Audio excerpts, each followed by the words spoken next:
இன்னும் பல அறிவிப்புகள் அதிமுக சார்பாக அறிவிச்சிருக்கிறோம்.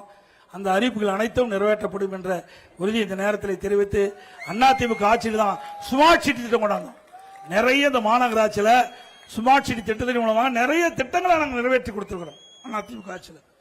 அதே போல நிறைய பாலங்கள் கட்டி கொடுத்திருக்கிறோம், அற்புதமான சாலைகளை கொடுத்திருக்கிறோம், பல தடுப்பணையை கட்டி கொடுத்திருக்கிறோம்.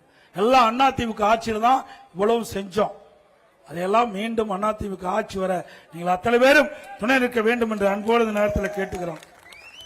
ஆக எங்களுடைய அனைத்து இந்திய அண்ணா திராவிட முன்னேற்ற கழகத்தின் சார்பாக நிறுத்தப்படுகின்ற வேட்பாளர் மரியாதைக்குரிய நம்முடைய 3 தொகுதியில் நிறுத்தப்பட்டிருக்கிறோம். எங்களுடைய வேட்பாளர் திருநெல்வேலி சட்டமன்ற தொகுதி மற்றும் அம்பாசமுத்திரம் சட்டமன்ற தொகுதி, அதே போல பாளையங்கோட்டை சட்டமன்ற தொகுதி, 3 சட்டமன்ற தொகுதியில் நிற்கின்ற வேட்பாளருக்கு இரட்டை சின்னத்தில் வாக்களித்து வெற்றி பெற செய்யும். நாங்குநேரி சட்டமன்ற தொகுதியிலே அம்மா மக்கள் முன்னேற்ற கழகத்தின் சார்பாக போட்டியிட்டவருக்கு குக்கர் சின்னத்திலே வாக்களித்து வெற்றி பெற செய்யும். ராதாபுரம் சட்டமன்ற தொகுதியிலே போட்டியிடுகின்ற பாரதிய ஜனதா வேட்பாளருக்கு தாமரை சின்னத்திலே வாக்களித்து வெற்றி பெற செய்யும்.